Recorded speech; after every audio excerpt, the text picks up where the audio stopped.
Hello, welcome back to profit mart.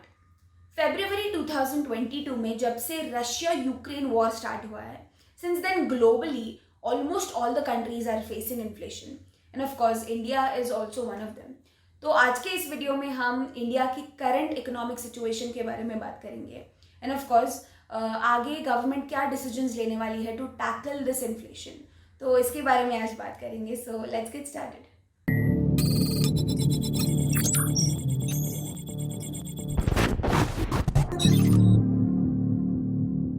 Russia और Ukraine ये दो ऐसी कंट्रीज है जहां से crude oil, sunflower oil, metals और बहुत से कमोडिटीज की मैन्युफैक्चरिंग होती है।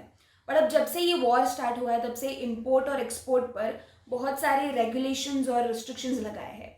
तो अब इसके वजह से कमोडिटीज़ की प्राइजेस इंक्रीज हो गई है और इंपोर्ट और एक्सपोर्ट में कोई यूनिफॉर्मिटी नहीं है। इसके वजह से बहुत सारे कंट्रीज़ को इकोनॉमी रिलेटेड प्रॉब्लम्स हो रही है। ग्लोबल ग्रोथ इन्फ्लेशन की वजह से काफ़ी स्लो हो गई थी, तो बीच में सेंट्रल बैंक्स ने मॉनेटरी पॉलिसीज को टाइट करने का डिसीजन लिया था। तो इसके बाद इंटरेस्ट रेट्स और डिपॉजिट रेशियोज बढ़ गए थे। तो ये डिसीजन काफ़ी इफेक्टिव रहा क्योंकि इसके बाद कमोडिटी प्राइसेस कंपैरेटिवली कम हो गए और ग्लोबल ग्रोथ में भी काफ़ी इम्प्रूवमेंट हो रही है। अब इंडिया के बारे में बात करें स्पेसिफिकली, तो फिलहाल इन्फ्लेशन से इंडिया के ऊपर उतने नेगेटिव इफेक्ट्स नहीं हुए हैं, और वो भी इसलिए क्योंकि आरबीआई ने 2022 अप्रैल से अपने रेपो रेट्स 3 बार इंक्रीज किए। तो 3 बार रेपो रेट्स में ऑल्ट्रेशन आया है after April. In repo rate hikes के बारे में अगर आप ब्रीफली जानना चाहते हैं तो इसके ऊपर हमने प्रीवियसली एक वीडियो बनाया है।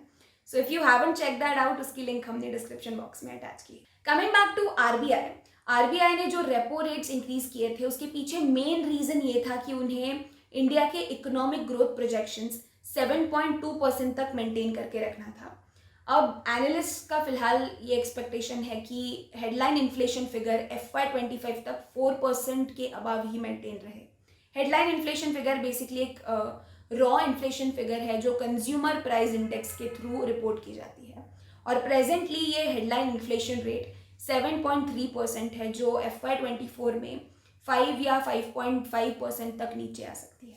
नाउ अकॉर्डिंग टू एनालिस्ट, जब हेडलाइन इन्फ्लेशन 5% होगा तब आइडली आरबीआई को अपने रेपो रेट्स के हाइक स्टॉप करने होंगे। लेकिन अगर ये 5% से नीचे चला जाता है, लेट्स से 4% होता है, तो नेक्स्ट फेब में आरबीआई और एक रेपो रेट हाइक कर सकती है। और अगर ऐसा होता है तो रेपो रेट 6.25% तक बढ़ जाएगा, जो करंटली 5.4% है। किसी भी कंट्री के पेमेंट बैलेंस का की इंडिकेटर करंट अकाउंट डेफिसिट होता है। And according to RBI reports, last year CAD was calculated 1.2% of GDP, और 2022 to 23 में the CAD will be 3% of GDP, which is quite a good percent. So that's all for now. Thank you so much for watching. आपको ये video पसंद आया हो तो हमें comment sections में आपके व्यूज़ ज़रूर शेयर करना, और इसे लाइक और शेयर करना मत भूलिएगा। And also do subscribe to Profit Mart and press the bell icon so that you never miss a video. Thank you and stay tuned.